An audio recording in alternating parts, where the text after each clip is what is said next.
Jean chapitre 3. On ne va pas parler de la nouvelle naissance, mais on va parler comme d'habitude de la personne de Yeshua. Et je ne cesserai de vous le répéter, je n'ai plus d'autre message. D'ailleurs, même si je voulais changer, c'est plus fort que moi. Il faut que je parle de Yeshua, de Jésus-Christ. Jean chapitre 3. Nous lisons du verset 1er au verset 13. Ouais, Loïc, merci. Mais il y eut un homme d'entre les pharisiens nommé Nicodème, un chef des Juifs, qui vint, lui, auprès de Jésus de nuit et lui dit, « Rabbi, nous savons que tu es un docteur venu de Dieu, car personne ne peut faire ces miracles que tu fais si Dieu n'est avec lui. » Jésus lui répondit, « en vérité, je te le dis, si un homme ne naît de nouveau, il ne peut voir le royaume de Dieu. » Nicodème lui dit, « Comment un homme peut-il naître quand il est vieux? Peut-il rentrer dans le sein de sa mère et naître ?» Jésus répondit, en vérité, je te le dis, si un homme ne naît d'eau et d'esprit, il ne peut entrer dans le royaume de Dieu. Ce qui est né de la chair est chair, et ce qui est né de l'esprit est esprit.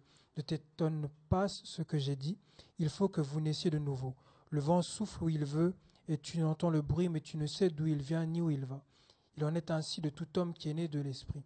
Nicodème lui dit, comment cela peut-il se faire? Jésus lui répondit, tu es le docteur d'Israël, et tu ne sais pas ces choses? En vérité, je te le dis, nous disons ce que nous savons et nous rendons témoignage de ce que nous avons vu, et vous ne recevez pas notre témoignage. Si vous ne croyez pas quand je vous ai parlé des choses terrestres, comment croirez-vous quand je vous parlerai des choses célestes? Personne n'est monté au ciel si ce n'est celui qui est descendu du ciel, le Fils de l'homme qui est dans le ciel. Ok. Ce soir, le Saint-Esprit va nous révéler un autre aspect de Jésus-Christ. Je vous ai dit que jusqu'à l'enlèvement de l'Église, personnellement, je n'annoncerai plus que Christ. Comme Paul l'a fait, comme Pierre l'a fait, Christ, Christ, Christ, Yeshua. Et ce soir, nous allons avoir un aspect de Yeshua qui n'a pas été beaucoup développé dans les églises. C'est quoi? C'est le verset 2. Un homme d'entre les pharisiens nommé Nicodème, un chef des Juifs. Il était pharisien, cet homme, qui vint lui auprès de Yeshua de nuit et lui dit, Rabbi, c'est-à-dire maître, nous savons que tu es un docteur venu de Dieu. Ok. Nous allons parler ce soir du docteur Jésus. On va parler du docteur Jésus-Christ. D'accord? Alléluia. Donc quand vous appelez vos médecins, alors, docteur Jean-Pierre, docteur, je ne sais pas, Philippe, eh bien, maintenant vous allez commencer à appeler Jésus-Christ docteur Jésus. Vous savez, frère, notre Dieu, c'est-à-dire Jésus-Christ, il est tout, il a tout, il remplit tout, il remplit toutes les fonctions. Et ce soir, c'est l'aspect doctoral. La fonction doctorale de Yeshua que nous allons, n'est-ce pas, par la grâce du Saint-Esprit, développer. Le docteur. Tout homme a besoin d'un docteur. Et je vais parler de cet aspect de Yeshua en tant que docteur. Docteur par rapport à l'enseignement biblique et aussi docteur par rapport, mes amis, à la guérison, à la maladie.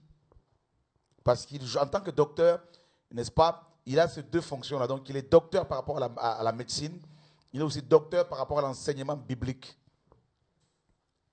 Le docteur Jésus. Et ensuite, on verra un autre jour l'apôtre Jésus.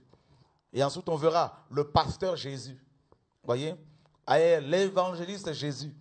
Et à chaque fois que nous allons vous montrer, par la grâce de Dieu, vous parler de ces aspects ministériels de Yeshua, les autres ministères humains là vont disparaître.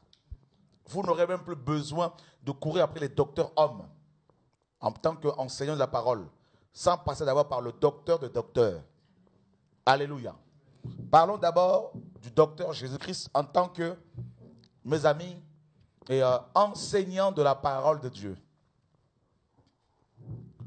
Parlons de Jésus-Christ en tant que docteur de docteurs. Ici, un autre docteur du nom de Nicodème. Il était chef, il était pharisien, il était un docteur, forcément un enseignant de la parole de Dieu, il va écouter l'enseignement de Jésus-Christ. Il va le suivre un peu partout. Et un jour, nous dit la parole, pendant la nuit, il va secrètement se rendre dans la maison où se trouvait le Seigneur. Et il lui dit, il l'appelle maître. Il a reconnu par l'enseignement de Jésus-Christ et par les miracles qu'il opérait que Jésus était Adonai. Maître, Adonai. Maître, Rabbi. Nous savons, nous qui, moi Nicodème et mes amis, docteurs, nous savons au fond de nous, nous savons que tu es un docteur venu de Dieu. C'est-à-dire que nous sommes, nous, docteurs, c'est vrai, mais toi, tu es le docteur de docteurs. Parce que l'enseignement que tu donnes diffère des enseignements que nous donnons dans les écoles rabbiniques. Allons voir, Loïc, dans Jean, chapitre 7, verset 15 à 17.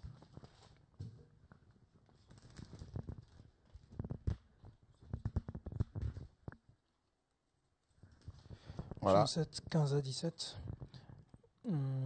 Les Juifs s'étonnaient, disant, « Comment connaît-il les Écritures, lui qui n'a point étudié ?» Jésus leur répondit, « Ma doctrine n'est pas de moi, mais de celui qui m'a envoyé. Si quelqu'un veut faire sa volonté, il connaîtra si ma doctrine est de Dieu ou si je parle de mon chef. » Ok. Mes amis, la Bible nous dit plus loin, regardez ce que la parole nous dit, Loïc, plus loin, au-dessus. Et verset 14. Verset 14. Vers le milieu de la fête, Jésus monta au temple et il enseignait. Les Juifs s'étonnaient, disant, « Comment connais-tu les Écritures, lui qui n'a point étudié ?» Ok. La particularité du ministère doctoral de Jésus est que il n'avait pas étudié les Écritures. D'accord? Ça veut dire qu'il n'était pas dans une école rabbinique. À l'époque de l'Église primitive, à cette époque, il y avait deux écoles, ça vous le savez certainement, deux grandes écoles rabbiniques. L'école de Shammai, un homme très radical, et l'école d'Hillel. Et Gamaliel, celui qui avait enseigné Paul, était le petit-fils de Hillel. Et Hillel était un modéré, un grand enseignant. Et ces deux grandes écoles étaient très réputées à l'époque du premier siècle. Et toute personne, la plupart, tous les docteurs juifs sortaient de ces deux grandes écoles. Et ils étaient très respectés. Et voilà qu'ils vont se rendre compte, aussi bien les Hébreux que les scribes, les pharisiens, les grands docteurs, ils vont s'apercevoir qu'il y avait un homme du nom de Yeshua qui enseignait avec une autorité que les pharisiens n'avaient pas. La Bible dit qu'il n'enseignait pas comme tout le monde. On le verra. Il n'enseignait pas comme tout le monde. Et ils étaient frappés à chaque fois par sa doctrine. Donc, tout docteur doit avoir une doctrine. Voilà pourquoi, quand ils ont entendu Jésus enseigner, nous dit la parole, donc il enseignait au milieu de la fête, Yeshua monta au temple et il enseignait. Il passait une grande partie de son temps dans l'enseignement, Yeshua. Ça, vous devez le savoir. C'est pour cela que toute personne qui se réclame de Jésus doit passer beaucoup de temps aussi dans l'enseignement. Et c'est ce qui manque dans nos églises. L'enseignement biblique. On prend seulement un ou deux versets bibliques et on les balance comme ça à tous azimuts. On les sort hors contexte et cela provoque la confusion chez les chrétiens. Et c'est pour cela que dans nos églises, nous avons beaucoup de gens qui sont là. Depuis 20 ans, il y en a qui fréquentent des églises évangéliques, mais qui ne sont pas enseignés, qui ne sont pas formés, qui ne connaissent pas leur ministère, leur don, leur appel.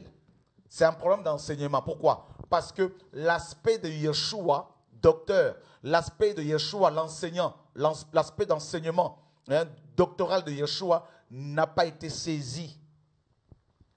Voyez? Et Jésus se met à enseigner dans le temple. Il n'était pas là pour... En tant qu'enseignant, il pouvait s'asseoir. Et très souvent, il était assis. Il n'avait pas de pupitre comme nous autres aujourd'hui, frères. Il était assis, tranquillement, et il parlait. Il enseignait beaucoup en parabole. On verra cela tout à l'heure dans un psaume. Il y a un psaume qui parle de cela. Et Yeshua enseigne. Yeshua enseigne dans le temple.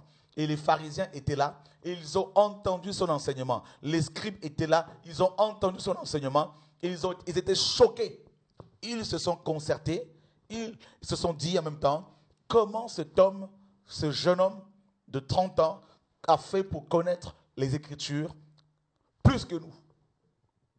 Et Yeshua leur dit, les Juifs étaient étonnés. Yeshua leur répondit, ma doctrine n'est pas de moi, mais de celui qui m'a envoyé. C'est-à-dire, mon enseignement. Tout docteur doit avoir une doctrine. Voyez, un enseignement. Tout ministre de Dieu doit avoir un message. Et Yeshua, en tant que docteur des docteurs, avait aussi une doctrine, un enseignement. Et il dit que sa doctrine ne venait pas de lui, Yeshua homme. Et si quelqu'un veut faire sa volonté, il connaîtra si ma doctrine est de Dieu. Ou si je parle de mon propre chef. Waouh! Frère, l'enseignement de Yeshua. Et c'est ce que nous allons voir en même temps. Yeshua en tant que docteur, qu'est-ce qu'il nous a enseigné véritablement? Yeshua en tant que docteur, est-ce que dans sa doctrine, est-ce qu'il y a la construction des bâtiments? Yeshua en tant que docteur, dans sa doctrine, est-ce qu'il y a est-ce qu'il faut faire l'apologie, est-ce qu'il a fait l'apologie des ministères hommes? De ministres hommes? Voyez frère, parce que en tant que docteur, vous ne pouvez pas dissocier un docteur de sa doctrine. Vous ne pouvez pas séparer le docteur de son enseignement. Parce qu'un docteur sans l'enseignement, il n'est pas docteur. Ce qui fait d'une personne, ce qui fait d'un homme un docteur, c'est sa doctrine. Ce qui fait de Yeshua le docteur des docteurs, c'est sa doctrine. Ce qui a fait de Yeshua, quand il était sur terre, le docteur par excellence, c'est son enseignement. Et nous allons voir ce soir quel était son enseignement. On va le voir, tout ça là, frère. Suivez très bien l'enseignement. Nous vous présentons ce soir le docteur Jésus-Christ de Nazareth. Et sa doctrine, bien évidemment, forcément. Alors, en tant que docteur, il dit qu'il a une doctrine qui n'est pas de lui. Et il la défend, cette doctrine-là. Doctrine, enseignement. Frère. Et Yeshua dit aux apôtres, dans Matthieu, chapitre 28, Loïc, verset 19.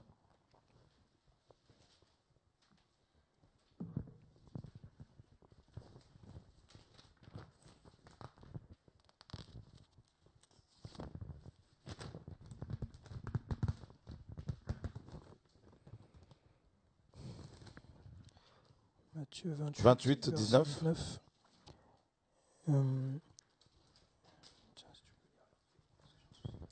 Matthieu 28, verset 19.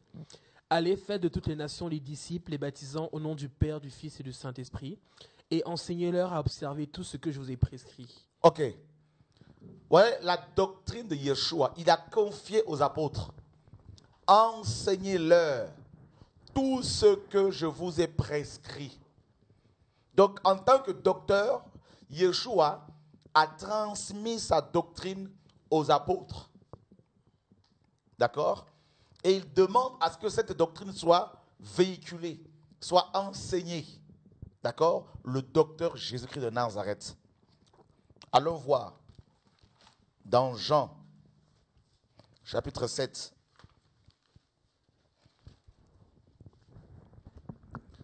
Verset 40 à 53. Jean 7, 40 à 53. Des gens de la foule ayant entendu ces paroles disaient « Celui-ci est vraiment le prophète ». D'autres disaient « C'est le Christ » et d'autres disaient « Est-ce bien de la Galilée que doit venir le Christ ?» L'Écriture ne dit-elle pas que c'est de la postérité de David, du village de Bethléem, où était David, que le Christ doit venir? Il y eut donc à cause de lui division parmi la foule. Quelques-uns d'entre eux voulaient le saisir, mais personne ne mit la main sur lui. Ainsi les huissiers retournèrent vers les principaux sacrificateurs et les pharisiens. Et ceux-ci leur dirent « Pourquoi ne l'avez-vous pas amené ?» Les huissiers répondirent « Jamais homme n'a parlé comme cet homme. » Les pharisiens leur répliquèrent « Est-ce que vous aussi vous avez été séduits? Y a-t-il quelques-uns des chefs ou des pharisiens qui aient cru en lui? Mais cette foule qui ne connaît pas la loi, ce sont des maudits. » Nicodème, qui était venu de nuit vers Jésus et qui était l'un d'entre eux, leur dit « Notre loi condamne-t-elle un homme avant qu'on l'entende et qu'on sache ce qu'il a fait ?» Ils lui répondirent « Es-tu aussi galiléen? Examine et tu verras que de la Galilée il ne sort point de prophète. » Et chacun s'en retourna dans sa maison. Voilà. Les pharisiens voulaient maintenant arrêter le docteur Jésus. Parce que sa doctrine dérangeait. Son enseignement allait à contre-vent. Son enseignement, n'est-ce pas, était l'opposé, le contraire de l'enseignement des pharisiens, qu'ils nommaient d'ailleurs le levain, n'est-ce pas, le levain de pharisiens et d'Hérode. Ils envoient des huissiers pour arrêter le docteur Jésus. Les huissiers prennent des armes, vont l'arrêter. Et quand ils arrivent là où était le Seigneur, la Bible dit, les huissiers ont écouté le docteur Jésus. Ils ont entendu, ils ont écouté son enseignement. Ils repartent vers les pharisiens et les principaux sacrificateurs, les sadducéens. On leur pose la question, mais où est Jésus? Ils répondent, jamais homme n'a parlé comme cet homme. Voyez frère, son enseignement était tel que personne ne restait indifférent. La doctrine de Jésus-Christ de Nazareth ne laissait personne indifférent. Le docteur Jésus, par son enseignement, a mené la division. On a dit ici qu'il y avait la division parmi les Juifs. Les uns étaient pour lui, les autres étaient contre lui. C'est ça le message.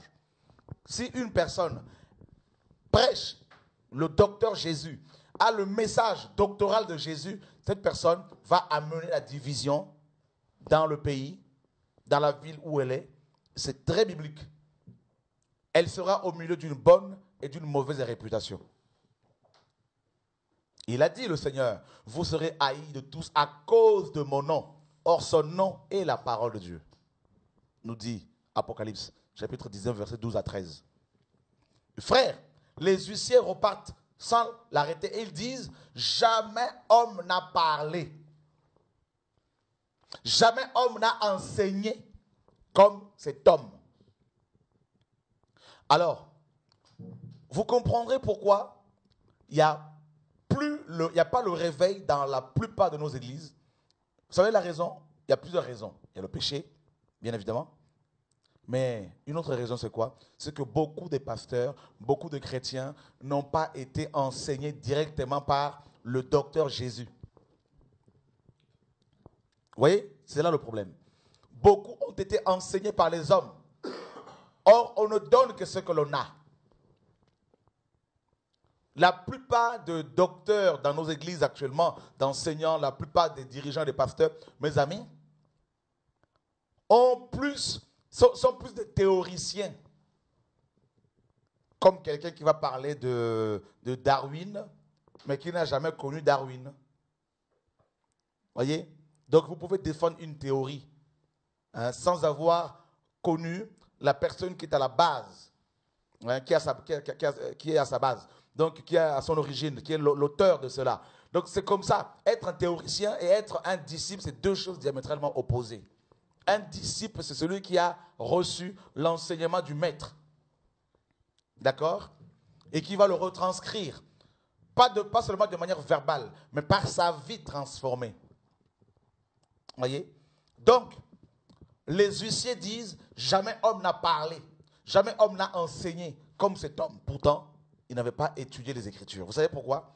Parce qu'il est lui-même les Écritures. Il n'a pas étudié la parole parce qu'il est la parole. D'accord? Tout comme quand vous dites que Jésus est la vie, il n'est pas seulement la vie, mais il est aussi la vie.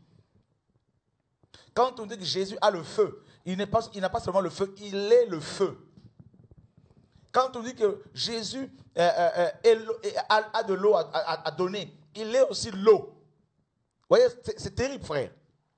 Donc, il est le docteur par excellence et il a la parole. Il est le docteur, il est la parole et il a la parole. Voyez? Alors, vous ne pouvez pas servir Dieu véritablement si vous n'avez pas rencontré Jésus le docteur. Vous ne pouvez pas connaître la Bible si Jésus ne vous l'enseigne pas. Ben oui. Vous voulez qu'on vous prouve que Jésus est le docteur, que Dieu lui-même est le docteur par excellence? Nous sommes dans Jean, Loïc. Le Saint-Esprit est en train de nous aider comme d'habitude. Nous sommes en train de progresser. Chapitre 16.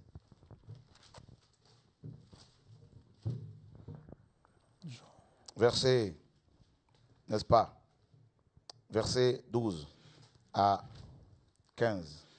Jean 16, versets 12 à 15.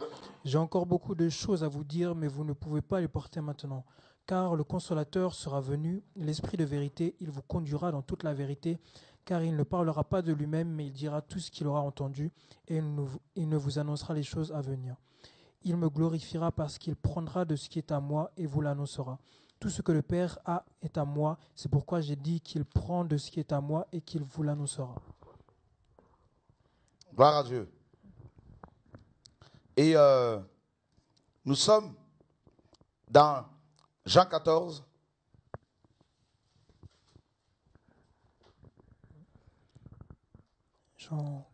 À partir du verset 15. Si vous m'aimez, gardez mes commandements. Et moi, je prierai le Père et il vous donnera un autre consolateur afin qu'il demeure éternellement avec vous. Verset 26. Mais le consolateur, l'Esprit Saint que le Père enverra en mon nom, vous enseignera toutes choses et vous rappellera tout ce que je vous ai dit. Donc, on nous parle du Saint-Esprit. Le Saint-Esprit est Dieu lui-même. Car la Bible nous dit dans Jean 4 que Dieu est esprit. Et le Saint-Esprit est appelé aussi l'Esprit de Jésus. C'est ce même esprit qui, bien sûr, a inspiré les prophètes. 1 Pierre 1 nous dit que les prophètes, comme Élie, Élisée, Jérémie, avaient l'esprit de Jésus-Christ en eux. Vous voyez, frère? Donc, c'est Dieu lui-même l'enseignant par excellence. C'est Jésus lui-même l'enseignant. Il dit que quand l'Esprit viendra, il vous enseignera toutes choses. Voilà pourquoi il vous donne des messages inspirés. Il me donne à vous transmettre ces enseignements. Ce n'est pas moi. Je n'ai pas étudié. Et pour votre information, je tiens à vous le rappeler bien fort, bien comme il faut, que je n'ai même pas un brevet de 3e. Je n'ai même pas le brevet de 3e parce que, pour votre information encore, j'ai fait mes études à Palaiseau, en banlieue sud de Paris. Frère, j'ai fait 4e techno. À l'époque, on venait le gouvernement français venait de mettre en place les classes technologiques pour les gens qui ne voulaient pas étudier, qui négligeaient les études. Et nous étions parmi les premiers à bénéficier de cette, mes amis, de cette grâce, je peux dire. Vous voyez? Alors, j'ai fait 4e techno, 3e techno, et arrivé au brevet, mes amis, j'ai raté mon brevet. Voyez, frère? Donc, laissez tomber. Voilà, je m'arrête là. Donc, vous voyez que je n'ai pas été dans une école biblique, dans un institut biblique. C'est le docteur de docteurs qui m'a enseigné. Amen. Et qui m'enseigne tous les jours. Vous voyez, frère? Alors, si je n'ai pas mon brevet de 3e, vous croyez que j'ai quoi? J'ai le bac? Même pas. mais je peux par la grâce de Dieu parler au docteur, au pharmacien, parler au médecin, tout ça, parce que en moi, il y a le docteur de docteur. Et les gens, quand ils entendent ça, ils disent non, il a étudié les Écritures. Non! C'est ça la différence. Bah oui, frère. Je crois qu'il y en a qui doivent être choqués. Bah oui. N'est-ce pas? Alléluia, gloire à Dieu. On peut parler de la technologie, on peut parler de la science, de la médecine, on peut parler de, voilà, avec des juristes. Oui, frère, tout ça là, c'est grâce au docteur de docteur. Je peux te poser la question, toi ce soir, toi qui es avocat, juriste, dis-moi le premier code civil. Hein? Comment ça s'appelle, le premier code civil? Je peux te le dire, grâce à Jésus. Voilà, c'est ça la parole. Toi qui es médecin, n'est-ce pas? Alors parle-moi un peu de la... On peut parler de la médecine. C'est ça, mes amis. Quand on a le docteur de docteur, mes amis, les gens vont dire non, c'est pas possible. Il a bac plus 5, il a bac plus... C'est pas, c'est faux. C'est pour cela que nous sommes des serviteurs inutiles. Ben oui, frère. C'est ça la différence entre les intellectuels et les intelligents. Moi, je ne suis pas un intellectuel, je suis un intelligent. C'est pas pareil. L'intellectualisme, mes amis, quand vous allez lire les livres ici et là, vous allez vous, n'est-ce pas, formater, vous allez être formaté par Babylone et on vous sanctionne avec un diplôme et vous avez des lunettes et vous croyez intellectuel. Vous devenez intellectuel. Mais un intelligent, c'est quelqu'un sur qui Dieu a posé sa main. Parce que Dieu, n'est-ce pas, la Bible dit que la sagesse de Dieu nous rend intelligents. Voyez, frère? Donc vous pouvez voir quelqu'un qui n'a jamais étudié mais qui est très intelligent, qui est vraiment perspicace. Hein, et qui voit loin. Et qui sait comment coordonner les choses. C'est ça la personne de Yeshua. C'est lui qui nous transforme comme ça. Ah oui, frère. Sans Jésus, moi là, je ne peux même pas parler avec vous. Je suis nul. Zéro. Bah oui, frère. Dieu, le docteur des docteurs. Je suis allé à Libreville une fois en mission. J'ai commencé à partager la parole. Il y avait des grands docteurs, des érudits de la parole qui étaient là. Il y en a qui ont dit non, ce monsieur est un théologien plus. Il doit avoir plusieurs diplômes théologiques. Je leur ai dit, mes amis, je n'ai même pas mon brevet de 3e.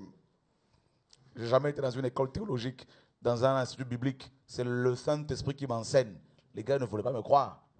C'est ça, mes amis. C'est pour cela que quand on rencontre Jésus-Christ, le docteur des docteurs, frère, les gens ne vont plus te comprendre. Les gens ne vont plus te comprendre, ma soeur. Les gens, ils vont être complètement dépassés par l'intelligence que Dieu te communique, par les illuminations qu'il te donne, par la révélation de sa parole.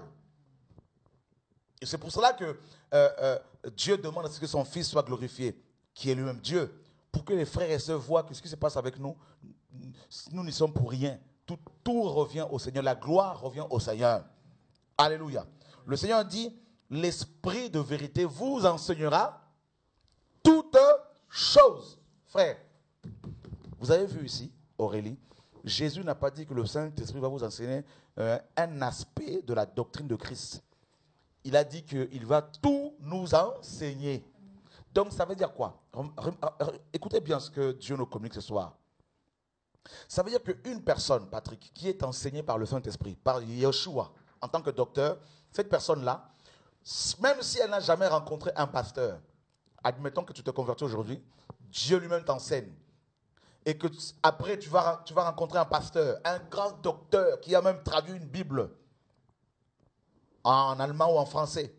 Et si ce docteur t'enseigne des choses erronées, des hérésies, eh bien l'esprit qui t'enseigne, qui est en toi, te dira c'est faux. Tu ne pourras pas recevoir son enseignement.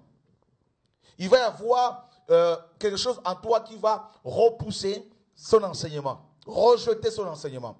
Tu auras de l'aversion vis-à-vis de son enseignement. Tu auras de l'antipathie. Tu vas rejeter littéralement, totalement, catégoriquement son enseignement. Pourtant, tu es nouvellement converti.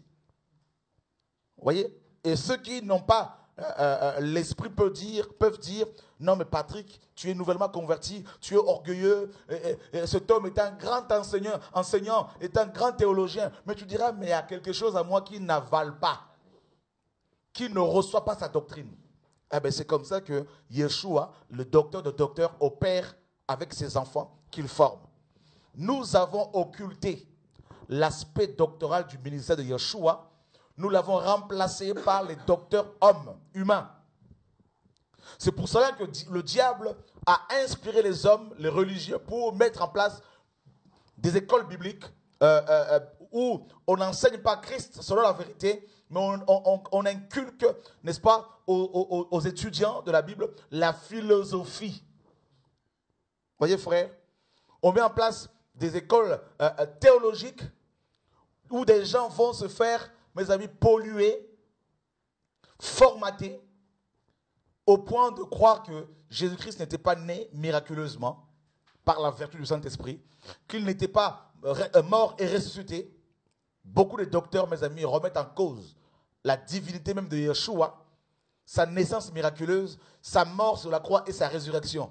Pourtant, ils sont docteurs et ils vont enseigner dans les écoles, théologiques. Pourquoi? Ils sont docteurs parce qu'ils ont la connaissance, mais ils n'ont pas été enseignés par le docteur des docteurs. C'est là la différence. Voyez? Le docteur des docteurs nous enseigne par son esprit. On va aller voir un autre passage que le Seigneur me donne. 1 Jean chapitre 2. Loïc, verset 20 et le verset 26.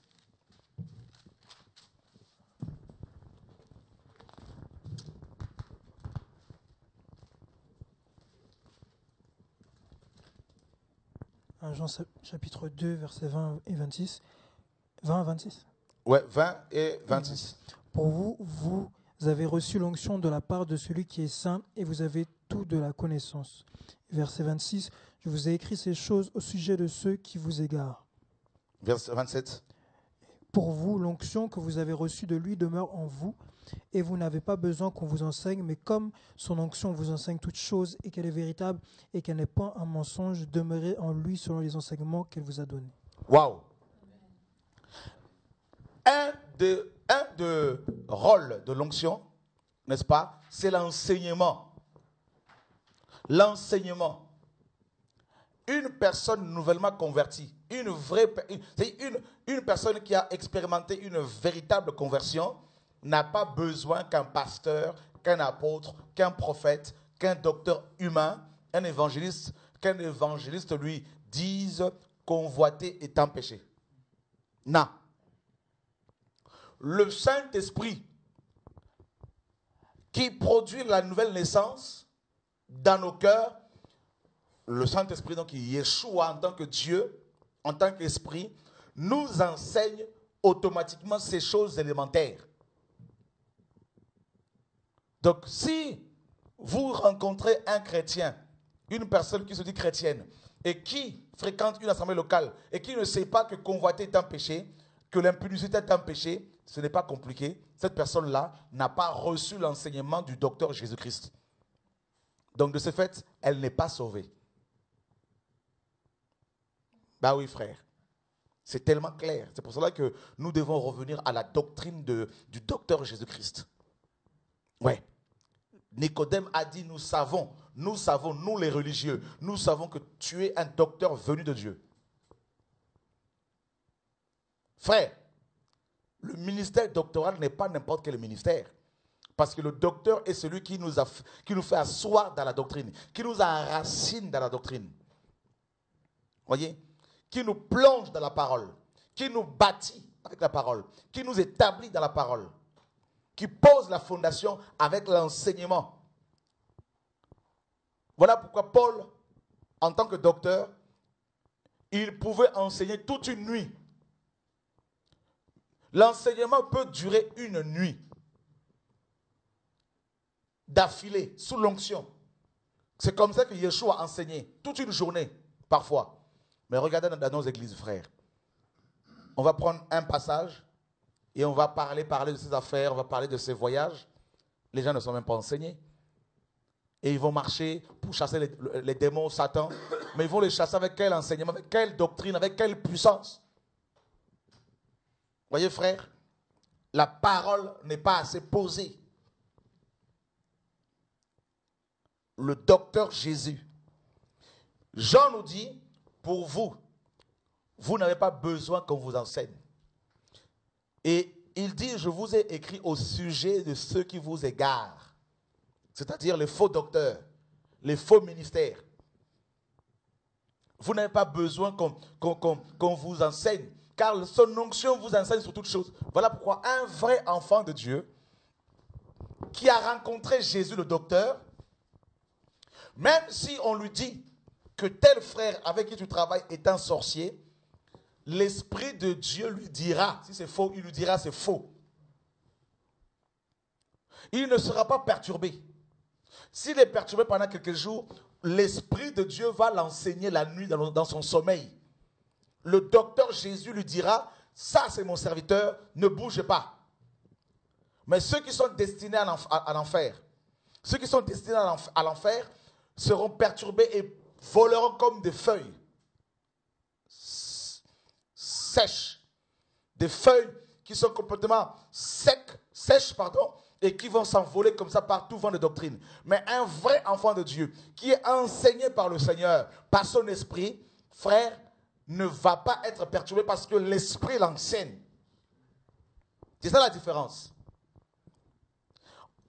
Ils peuvent entendre toutes sortes de propos sanguinaires, toutes sortes de méchancetés sur les frères et sœurs, mais ils ne vont pas bouger tant que l'enseignant leur dit, c'est ça la parole.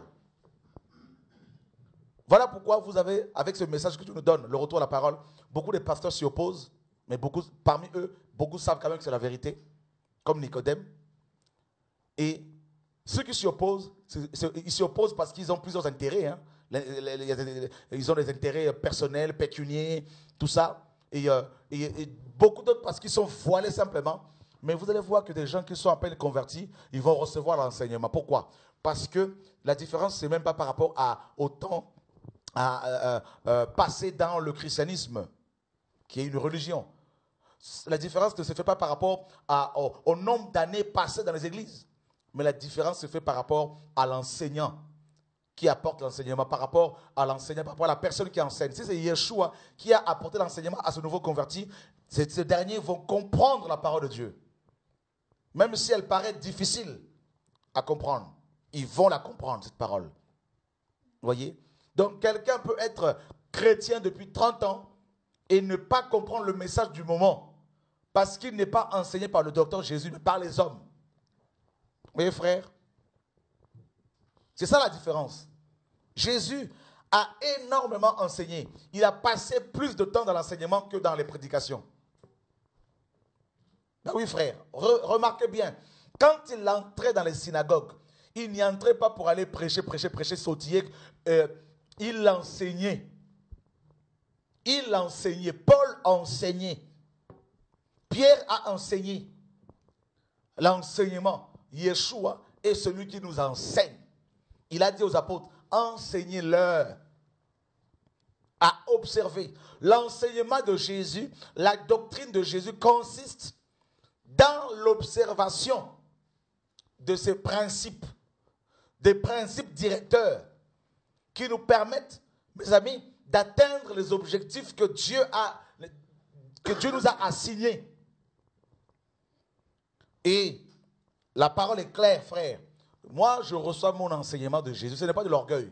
Les frères et sœurs peuvent m'enseigner, c'est vrai, mais je suis d'abord enseigné par le Saint-Esprit. Je ne veux pas recevoir n'importe quel enseignement. Ah non. Je veux recevoir mon enseignement d'abord du Saint-Esprit. Quand j'ouvre la Bible, je prie pour que Dieu m'enseigne. Je refuse l'enseignement des hommes qui peuvent m'enfermer dans un carcan, dans un cocon, dans un fonctionnement complètement religieux. Mais je veux recevoir l'enseignement du Saint-Esprit. Voilà pourquoi à chaque fois qu'il me dit, maintenant, voilà l'enseignement que je te donne. Sur la dîme, par exemple. Quand il m'a dit dans le passé, maintenant, la dîme, c'est la loi. Tu as compris, enseigne cela à mon peuple. Eh bien, je l'ai enseigné. Beaucoup de mes collaborateurs n'étaient pas d'accord, pour votre information. Voilà pourquoi beaucoup partaient. Eh bien, je leur ai dit, je reste sur l'enseignement de mon enseignant. Je suis le docteur des docteurs.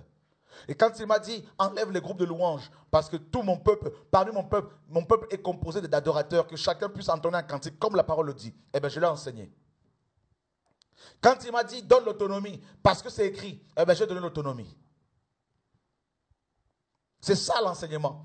Donc, un homme de Dieu s'il veut percer, un prédicateur, un enseignant, s'il veut atteindre ses objectifs, il doit d'abord être enseigné par le Saint-Esprit, par Jésus le docteur.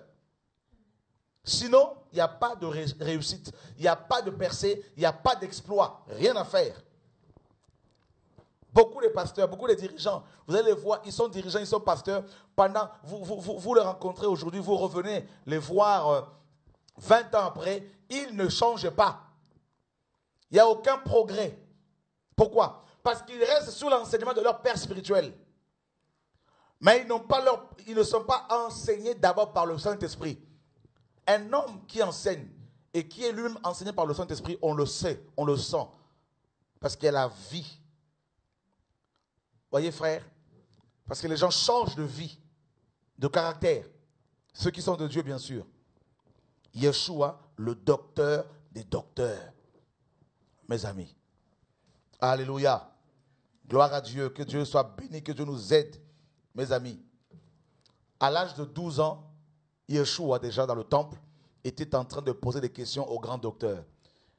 Et ces derniers étaient très, très étonnés de la connaissance que Yeshua avait déjà à l'âge de 12 ans. Mais c'est normal parce que c'est le docteur. Frère, allons voir maintenant l'enseignement de Yeshua en tant que docteur. Alors, pour votre information, il y a au moins 4 chapitres qui nous parlent de l'enseignement du docteur Jésus. 4 chapitres. Et vous devez le savoir en tant que chrétien. Dans ces 4 chapitres, vous avez l'ensemble de la doctrine de Yeshua. Matthieu, chapitre 5.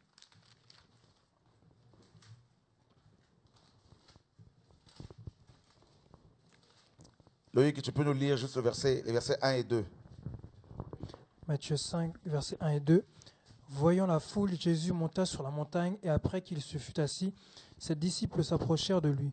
Puis, ayant ouvert la bouche, il les enseigna et dit... Voilà. Tu te rends compte ici, Loïc, il y avait la foule, n'est-ce pas? Et qu'est-ce que Jésus va faire? Il va s'asseoir, vrai ou faux? Ouais. Mais aujourd'hui, si tu t'assois pour enseigner, les gens vont dire, mais il n'a plus l'onction. N'est-ce pas, mon frère Arthur? Nous sommes religieux, n'est-ce pas? Hein? Qui le réalise aujourd'hui?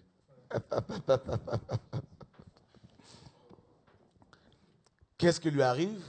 Ce n'est pas normal. Mais pourtant, nous nous disons être des modèles. Hein? Nous suivons le modèle qui est Jésus.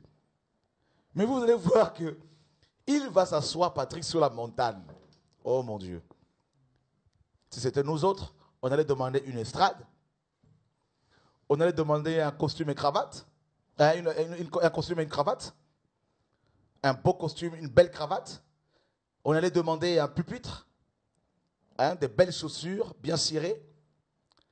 Et puis on allait tester le micro bien comme il faut. On allait se mettre à sautiller comme des petites sauterelles, les frères et sœurs, pour manifester l'onction.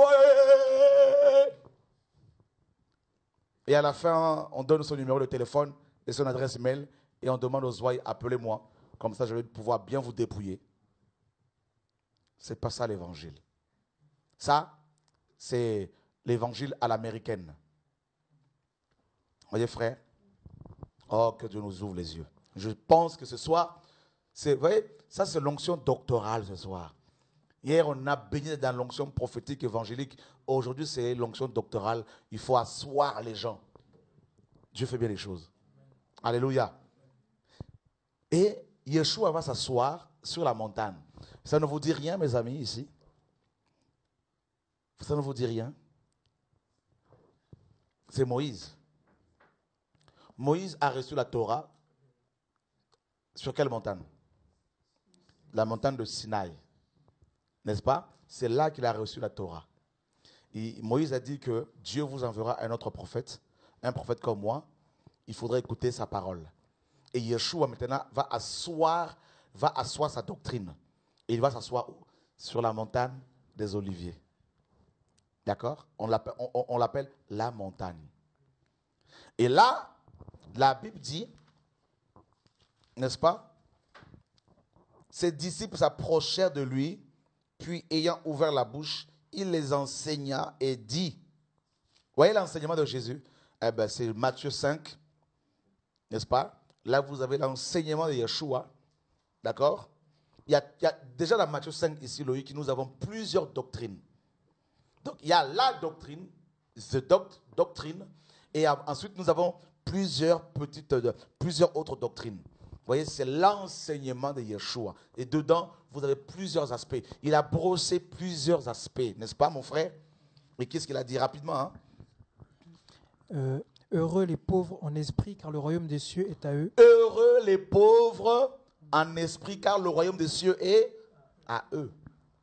Heureux les affligés. On s'arrête là, juste 2 secondes, Loïc, s'il te plaît. Les pauvres en esprit, c'est quoi? Alors, Yeshua a dit qu'il est difficile aux riches d'entrer au ciel. Les pauvres en esprit, ce que beaucoup n'ont pas compris, frère, c'est aussi bien des gens qui sont déconsidérés parce qu'ils n'ont pas forcément plusieurs bacs, plusieurs diplômes. Ce ne sont pas des grands philosophes. Ils peuvent facilement comprendre, saisir la pensée de Dieu parce qu'ils ne sont pas là dans le raisonnement. Or, avec les siècles de lumière ici en Occident, beaucoup d'Européens ne sont plus des pauvres en esprit parce que Satan, n'est-ce pas, a amené une autre lumière pour les pousser, pour nous pousser nous tous à l'orgueil à cause de la connaissance qui enfle. Et il est question aussi des pauvres. Voilà pourquoi la plupart des disciples de Jésus-Christ étaient des pauvres. Voyez? Et quand il disait aux riches, laissez tout ce que vous avez, vendez tout, donnez-le aux pauvres et suivez-moi, beaucoup étaient affligés, notamment ce jeune homme riche. Donc, ça veut dire quoi? La doctrine de Jésus est plus comprise par les pauvres que par les riches. Parce que c'est une doctrine qui est censée nous dépouiller de nous-mêmes et des biens matériels. Voilà l'enseignement de Yeshua. Le royaume des cieux est réservé aux pauvres. Parce qu'ils vont comprendre facilement la parole de Dieu. Parce qu'il y a moins de raisonnement. Heureux les affligés, n'est-ce pas? Car ils seront consolés. Donc, ceux qui veulent être consolés, il faut qu'ils soient affligés d'abord. Donc, ça veut dire quoi? Les afflictions font partie de la vie chrétienne. 1 Thessaloniciens chapitre 3 nous en parle. Heureux les humbles de cœur, car ils hériteront la terre. L'humilité. Il a enseigné sur l'humilité. Heureux ceux qui ont faim et soif de la justice, car ils seront rassasiés. Dans sa doctrine, il y a également, il nous encourage à avoir faim de Dieu pour vivre le réveil. Ça, c'est sa doctrine. Or, Satan nous pousse à avoir faim du manioc, faim de la chikwang, faim des entrecôtes, des pâtes, du camembert. Hein. Et dans sa doctrine, heureux les miséricordieux, car ils vont obtenir miséricorde. Heureux ceux qui ont le cœur pur, car ils verront Dieu. Il faut être pur. Il a enseigné la pureté. Heureux ceux qui procurent la paix, car ils seront appelés fils de Dieu. Ceux qui aiment la paix. Heureux ceux qui sont persécutés pour la justice, car le royaume des cieux est à eux. Donc, la persécution fait partie de l'enseignement de Jésus. Donc, une assemblée qui ne prêche pas la persécution, vous devez même la quitter. Un chrétien qui n'est pas persécuté par les autres chrétiens à cause de son amour pour la vérité, n'est pas enseigné par le docteur Yeshua. C'est clair. Et maintenant, faites-moi la liste de chrétiens, des pasteurs que vous savez qui sont persécutés pour la justice. Et vous saurez si Yeshua les enseigne ou pas. Vous verrez s'ils sont dans la doctrine de Jésus ou pas. Heureux serez-vous lorsque vous outragera, qu'on vous persécutera et qu'on dira faussement de vous toutes sortes de mal à cause de moi. La persécution, les outrages. Hein? Et qu'on dira faussement. Oh, il a 5 villas. J'ai 5 villas où? Tu les as vues où? Dans ton rêve, je pense. Donc c'est une prophétie, je bénis Dieu. Parce que Yeshua a dit, ceux qui croient en moi auront des maisons, des terres, des mères, des pères. Hein? C'est écrit aussi. Donc si j'ai 5 villas, grâce à Dieu, alléluia, gloire à Dieu. C'est écrit. Ce n'est pas anti-biblique. Surtout que je n'ai pas volé. Et surtout que je ne les ai même pas. Que Dieu soit béni. Donc, il faut que les gens, n'est-ce pas, disent des faussetés sur vous. C'est écrit. C'est ça, Loïc, la doctrine de Jésus. C'est ce qu'il enseigne ici, Patrick. Est-ce que les pasteurs enseignent cela dans les églises? Que vous serez haïs, on va vous détester, tout ça. Si vous voulez marcher dans la sanctification, préparez-vous à subir ces choses. Ça n'existe pas dans les églises. Et c'est pour cela que Jésus-Christ, en tant que docteur, n'est pas révélé. Et son enseignement en même temps. Les gens disent, oui, moi je veux de Jésus. Mais si vous saviez, si vous connaissez son enseignement, beaucoup ne le suivraient pas. Ah, je vous dis, son enseignement, frère, est terrible.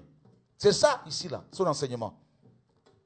Réjouissez-vous et soyez dans l'allégresse. Comment quelqu'un qui est accusé faussement, quelqu'un dont le nom est outragé, doit-il se réjouir? Parce que la logique humaine veut qu'on pleure, qu'on murmure, qu'on se plaigne. Mais là, Jésus, non, il demande aux gens de faire le contraire de ce que la nature leur demande. Réjouissez-vous, Aurélie, Patrick. Et c'est la folie. Est-ce que vraiment nous suivons Jésus? Est-ce que réellement vous suivez Jésus? Aujourd'hui, quand un pasteur est critiqué, quand un pasteur est accusé de sorcier, magicien, la plupart des chrétiens, sans vérifier, ils vont aussi suivre pour dire oui, c'est vrai, c'est un gourou, tout ça, c'est vrai, c'est vrai. Mais ils ne comprennent même pas que l'enseignement de Jésus est là. Il faut vérifier son enseignement, frère. Bah oui. Vous êtes le sel de la terre. Si le sel perd sa saveur, avec quoi la lui rendra-t-on? Vous voyez, tout ça là, c'est l'enseignement de Yeshua. C'est terrible, hein? Et regardez, il dit quoi? Verset 27, Loïc. Verset 27. Vous avez appris qu'il a été dit, tu ne commettras point d'adultère. Mais moi je vous dis que quiconque regarde une femme pour la convoiter a déjà commis un adultère. C'est terrible, hein? Avec elle dans son cœur. Waouh! La Bible dit que les adultères n'entreront pas dans le royaume des cieux. Et là, Yeshua pousse encore l'enseignement de Moïse plus loin. Il va dire, c'est lui qui va regarder seulement une femme pour la convoiter a déjà commis l'acte dans son cœur. Mon Dieu. Alors, dites-moi maintenant dans cette génération-là, qui va te sauver? Eh bien, très peu. Voilà l'enseignement, Patrick, de Yeshua. C'est terrible, frère. Donc, vous ne pouvez pas avoir la révélation de Jésus en tant que docteur sans avoir la révélation de sa parole, de son enseignement, de sa doctrine.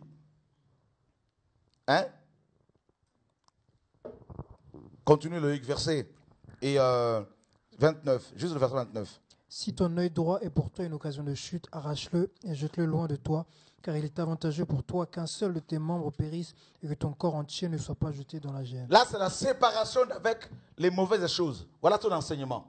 La séparation avec les mauvaises choses. Ton œil, ça peut être l'Internet, ça peut être la télévision, le cinéma, Hollywood.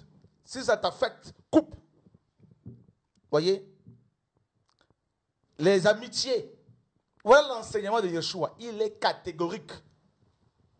Loïc, nous sommes dans le chapitre 6. Donc, on va sauter. Verset 43, 5, 43.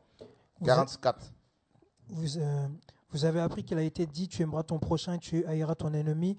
Mais moi, je vous dis, aimez vos ennemis, bénissez ceux qui vous maudissent, faites du bien à ceux qui vous haïssent et priez pour ceux qui vous maltraitent et qui vous persécutent. Mon Dieu.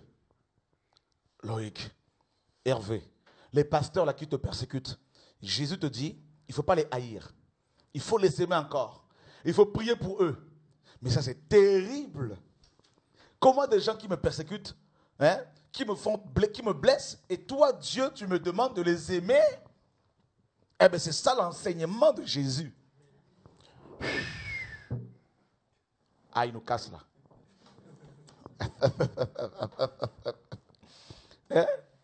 Et on te maudit, toi tu bénis. Matthieu 6. Et vous voyez, là il parle il dénonce le formalisme religieux bien sûr. Et au verset 9, il nous révèle le Père.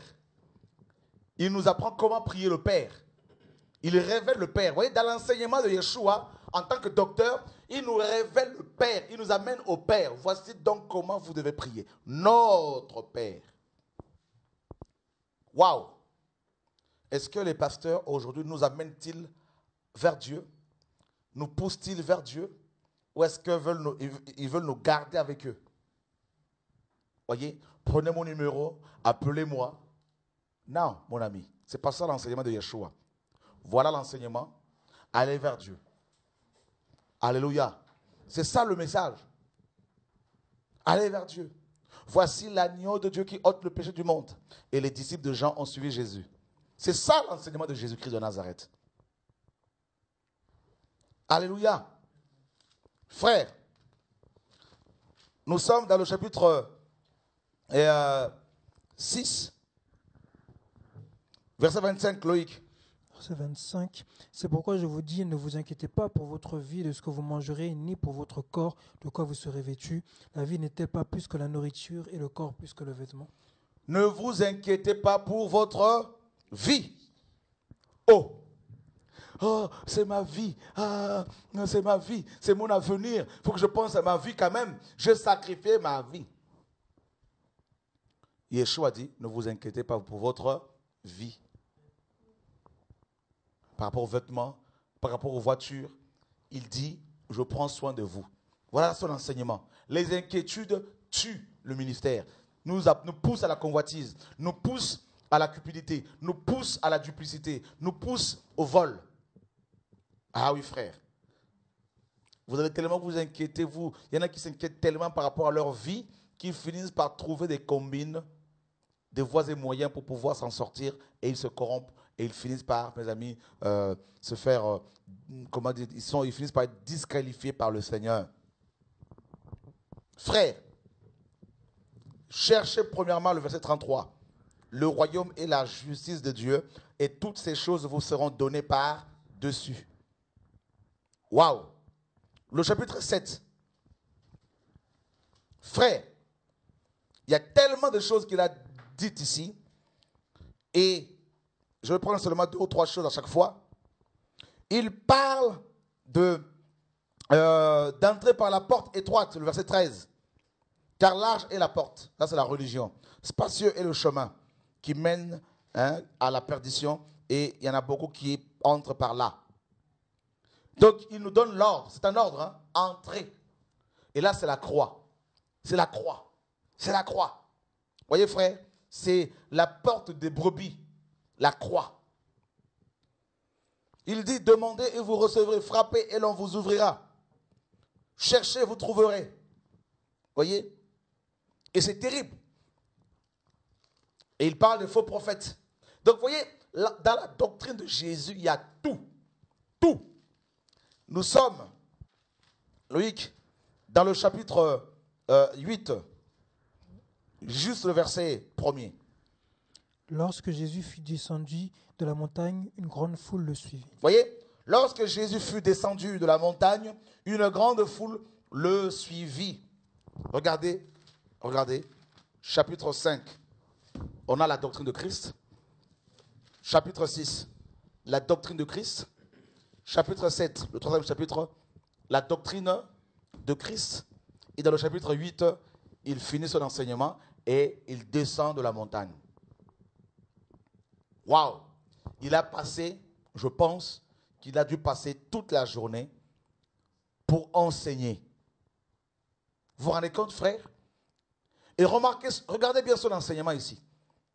Il a enseigné sur la justice, il a enseigné sur la paix, la joie, les faux prophètes. Tout ça là en même temps. Mais nous, parfois, on est là. Non, il faut seulement que je prenne un enseignement sur la justice que je vais développer. Et même si Dieu te dit, arrête-toi là. Parle de la crainte de Dieu. Non. Arrête-toi là. Parle de l'enlèvement. Non. Je dois faire ça, c'est complètement religieux. Voyez, frère, la doctrine de Jésus, quand il a fini, il descend de la montagne. Et ça, c'est magnifique. Voyez? Il descend de la montagne. Et là, il va être,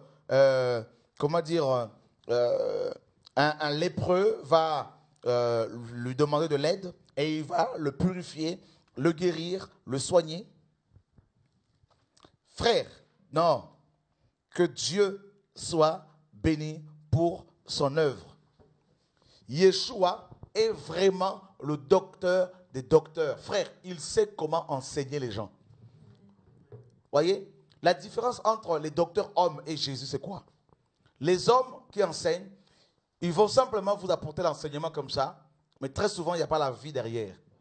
Ils vous inculquent, ils vous transmettent la connaissance, une connaissance intellectuelle, dépourvue de la vie. Elle va plus vous gonfler comme un levain plutôt qu'autre chose. Plus vous gonfler que vous apporter la vie, la sanctification, l'humilité, la crainte de Dieu. Mais la différence entre Yeshua et ces hommes, c'est quoi? C'est que Yeshua, quand il nous enseigne, non seulement qu'il nous donne la connaissance des Écritures, mais au-delà de cette connaissance, il nous communique la vie. D'accord? La vie, par l'expérience. Il nous fait passer, il nous soumet à différents types d'épreuves dans le seul but de nous façonner, de nous former. Et il nous forme dès le sein de nos parents, de nos mères. C'est là que Yeshua, le docteur, commence par nous enseigner. Ne croyez pas que Yeshua nous enseigne dès la conversion. Il nous enseigne dès la conception. David l'a dit, hein, depuis le sein de ma mère. Il a dit à Jérémie, je t'ai établi, je t'ai mis à part dès le sein de ta mère. Et à la naissance, bien qu'étant païen, dès la naissance, Yeshua commence à prendre soin de nous. Et toutes les circonstances, les situations par lesquelles nous passons, étant païens, Dieu nous façonne, mais nous ne nous rendons pas forcément compte. Il nous forme, bien sûr. Il nous prépare à l'appel. Il nous prépare pour l'appel. Il nous éduque. Il nous taille. Il nous émonde. Il nous façonne. Il nous corrige. Il nous reprend. Et c'est comme ça qu'il nous enseigne. Rappelez-vous bien qu'il est le Dieu des circonstances. Il est le maître des temps et des circonstances. Alléluia. L'enseignement de Jésus. Allons voir un passage là. On va lire l'histoire de quelqu'un qui avait reçu l'enseignement de Gamaliel. Et ensuite, il avait reçu l'enseignement de Paul, de Christ, pardon. Et il a su faire la différence. Hein. Galates chapitre 1.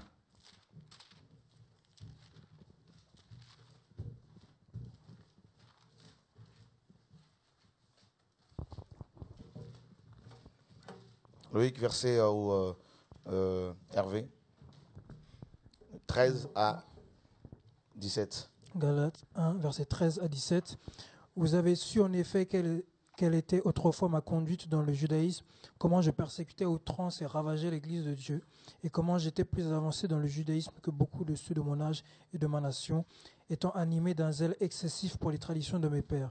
Mais lorsqu'il plut à celui qui m'avait mis à part dès le sein de ma mère et qui m'a appelé par sa grâce de révéler en moi son Fils, afin que je l'annonçasse parmi les païens, aussitôt je ne consultais ni la chair ni le sang. Et je ne montais point à Jérusalem vers ceux qui furent apôtres avant moi, mais je partis pour l'Arabie, puis je revins encore à Damas. Ok. Nous sommes dans Acte 26.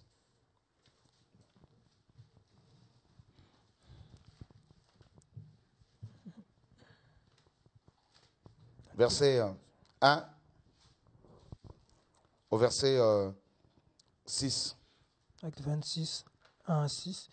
Agrippa dit à Paul, il t'est permis de parler pour ta défense. Et Paul, ayant étendu la main, se justifia en ces termes. Je m'estime heureux, roi Agrippa, d'avoir aujourd'hui à me justifier devant toi de toutes les choses dont je suis accusé par les Juifs. Car tu connais parfaitement leurs coutumes et leurs discussions. Je te prie donc de m'écouter avec patience. Ma vie, dès le premier temps de ma jeunesse, est connue de tous les Juifs puisqu'elle s'est passée à Jérusalem au milieu de ma nation. Ils savent depuis longtemps, s'ils veulent le déclarer, que j'ai vécu pharisien selon la secte la plus rigide de notre religion. Et maintenant, je suis mis en jugement parce que j'espère l'accomplissement de la promesse que Dieu a faite à nos pères. Voilà.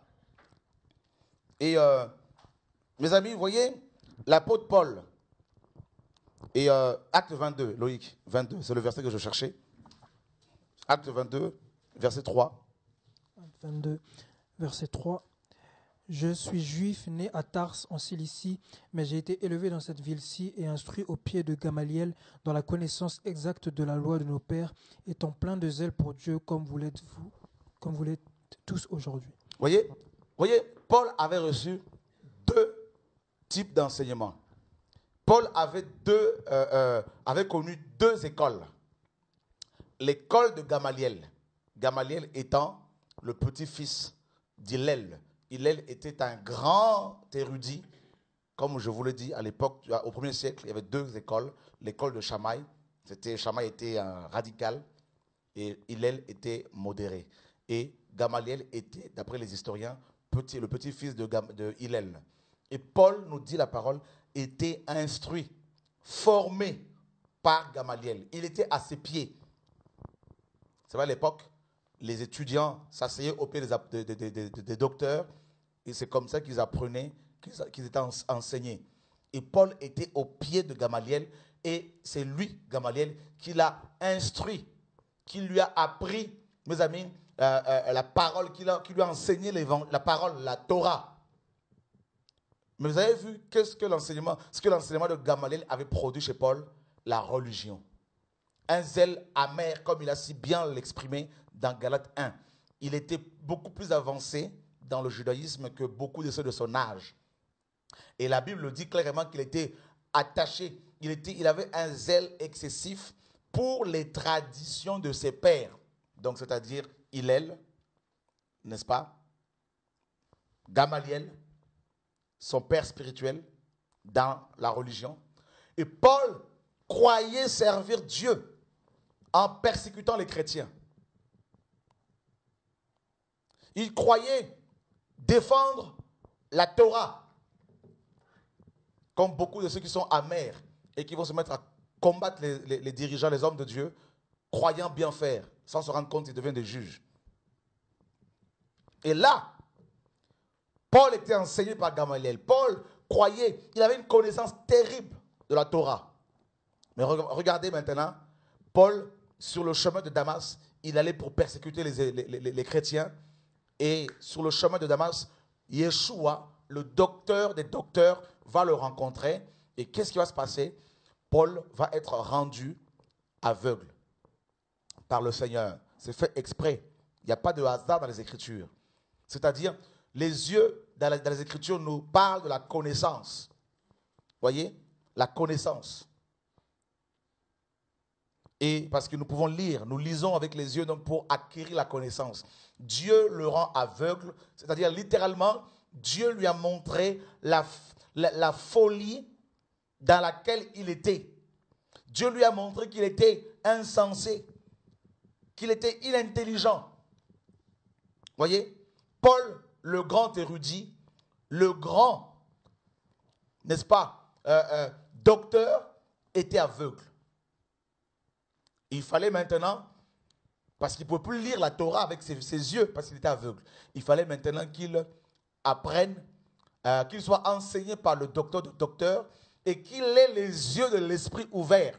Parce qu'il y a 2 types d'yeux. Il y a les yeux physiques et il y a les yeux de l'âme ou de l'esprit. Vous voyez? Allons voir. Éphésiens, chapitre 1. Oh, que Dieu nous enseigne ce soir sa parole. Éphésiens, chapitre 1er, Loïc, verset 18. Éphésiens 1, verset 18. Et qu'il illumine les yeux de votre cœur pour que vous sachiez quelle est l'espérance qui s'attache à son appel, quelle est la richesse de la gloire de son héritage qu'il réserve aux saints. Qu'il illumine, photizo en grec, c'est-à-dire rendre évident. Qu'il illumine, qui? Dieu. Qu'il illumine les yeux de votre cœur. Ah! Les enseignants hommes nous cherchent à ouvrir nos yeux physiques. Mais l'enseignant, Yeshua, le docteur, quand il nous enseigne, en fait, ouvre les yeux de nos cœurs. C'est l'homme intérieur, l'esprit humain, qui reçoit l'enseignement. C'est pas pareil, hein? Et là, c'est waouh! On est complètement illuminé, éclairé, révélé. Et ce qui manque à beaucoup aux philosophes, aux grands intellectuels de ce monde, ils ont les yeux ouverts. Ils ont une connaissance physique, une connaissance intellectuelle au niveau des yeux parce qu'ils ont lu des bouquins. Ils ont beaucoup bouquiné, ils lisent beaucoup parce qu'ils sont voyants. Mais, mes amis,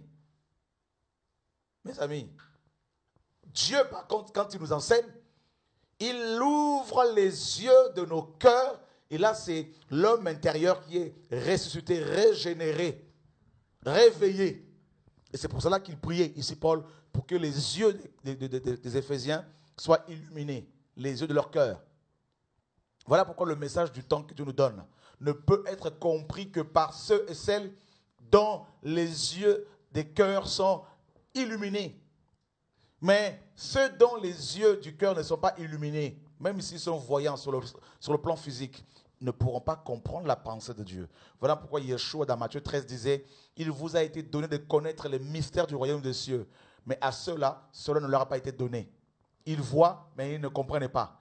Ils ont des yeux, mais ils ne voient pas. Ils ont des oreilles, mais ils n'entendent pas. Voilà pourquoi à cette reprise dans Apocalypse 1, 2 et 3, 2 et 3, à cette reprise, l'Esprit dit aux sept églises que celui qui a des oreilles pour entendre, entende ce que l'Esprit dit aux églises. Ce ne sont pas les oreilles physiques, c'est l'oreille spirituelle.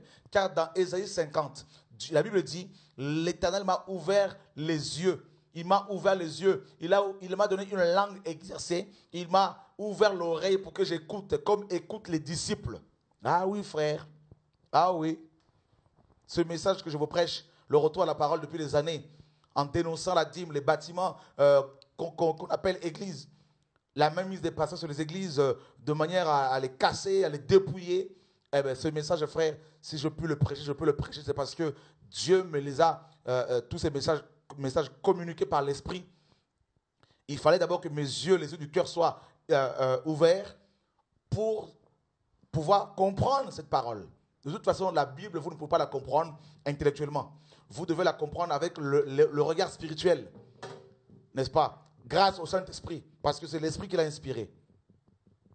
Alors, frère, dans Éphésiens 3, Paul dit ceci, du premier verset 5. À cause de cela, moi, Paul, le prisonnier de Christ pour vous, païens, si du moins vous avez appris quelle est la dispensation de la grâce de Dieu qui m'a été donnée pour vous, c'est par révélation que j'ai eu connaissance du mystère sur lequel je viens d'écrire un peu de mots. En les lisant, vous pouvez vous représenter l'intelligence que j'ai du mystère de Christ. Tu te rends compte? C'est par révélation. Comme il a dit dans Galates 1 là-bas, lorsqu'il a plu à celui qui m'avait mis à part dès le sein de sa mère, de révéler en moi son Fils, pour que je l'annonce. Et je ne suis pas allé consulter ce qu'il a dit. Hein. Aussitôt, je ne consultais pas ceux qui étaient apôtres avant moi. Donc, Yeshua nous enseigne par révélation, par illumination. C'est ça la différence. C'est-à-dire, tu peux être là, alors que tu ne lis pas la Bible, et tu reçois une illumination sur un verset. C'est ce qui m'arrive souvent.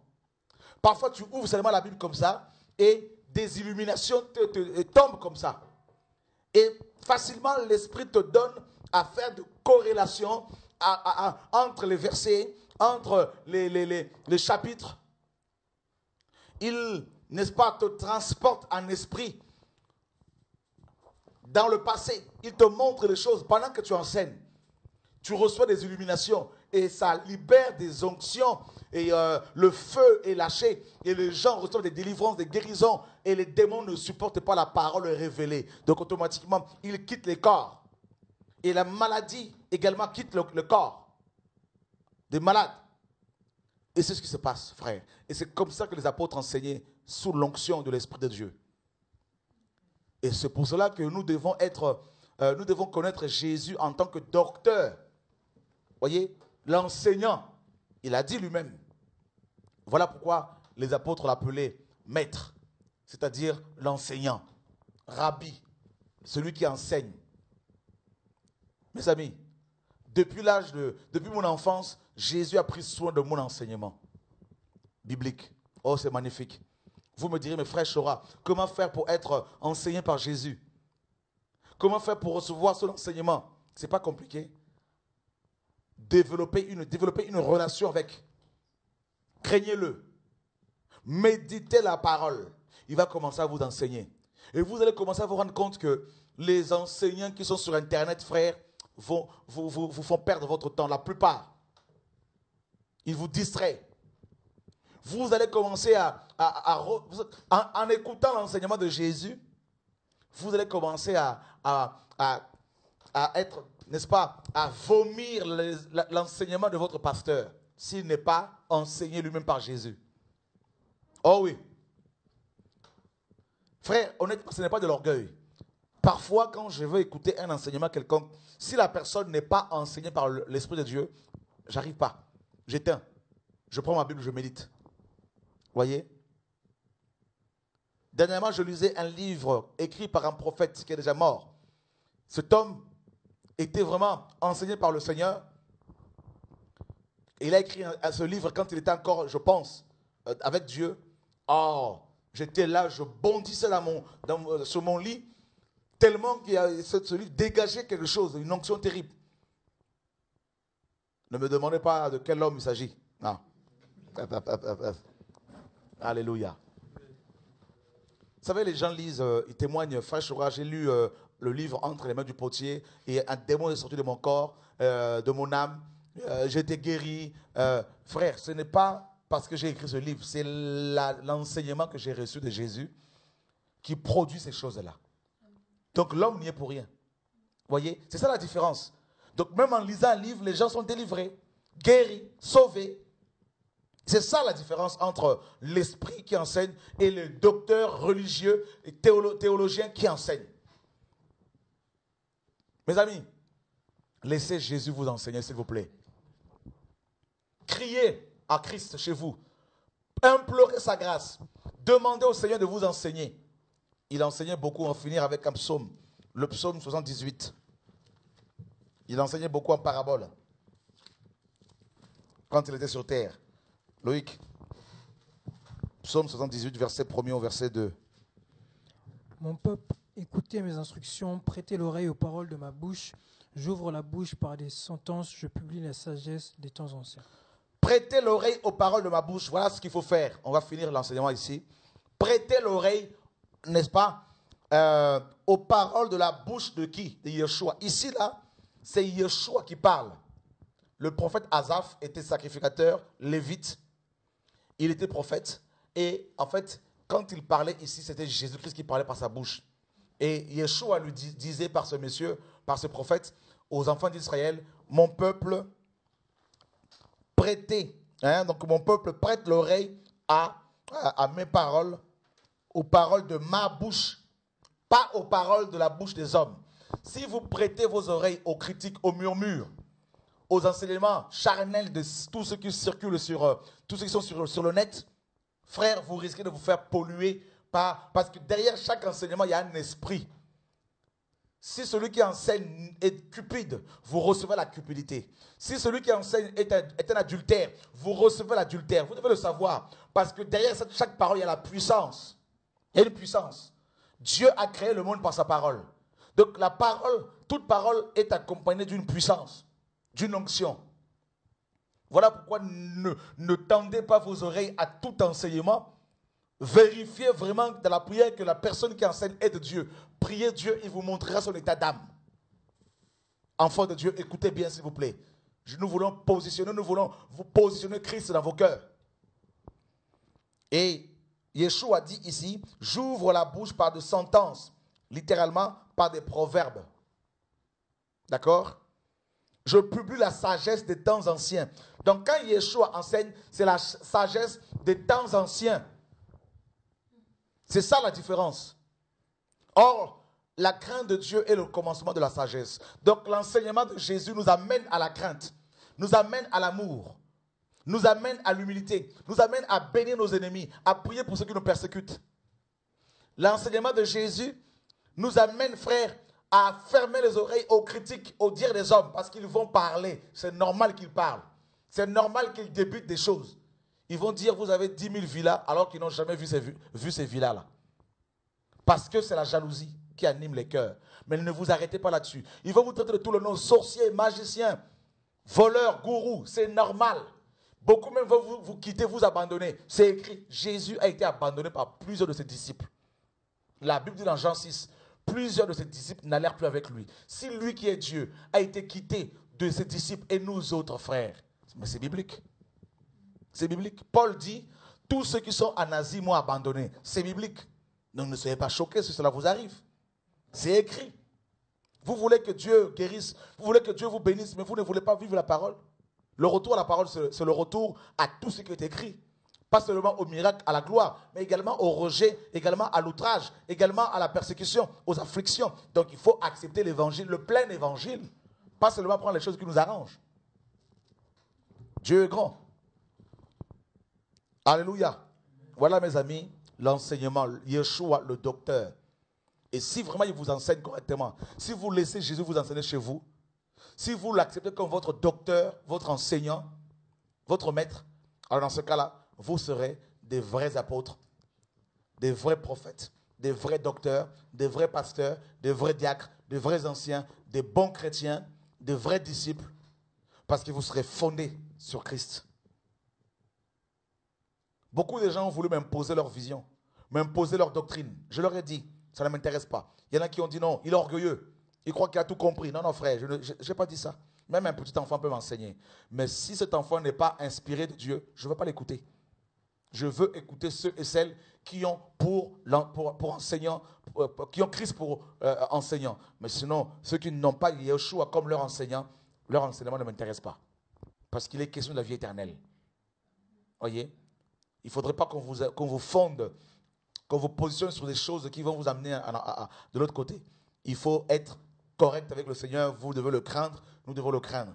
Frère, que Dieu nous garde, que Dieu nous bénisse. Yeshua est le véritable docteur des docteurs. Nicodème l'a reconnu. Soyez fortifiés, bénis, fortifiés, encouragés. Tu sondes les Écritures, car tu crois avoir en elles la vie. Ce sont elles qui rendent témoignage de Jésus. Approche-toi de lui. Quiconque fait le mal et la lumière et a peur que ses œuvres soient dévoilées. Oui, aime la vérité, tu ne seras point jugé. Et viens à lui. Il te tend la main, Jésus. Il te tend la main. Oui, ne crains rien. Il te tend la main, Jésus. Il te tend la main. Reviens, il te tend la main, Jésus. Il te tend la main. C'est lui ton destin. Il te tend la main, Jésus. Il te tend la main.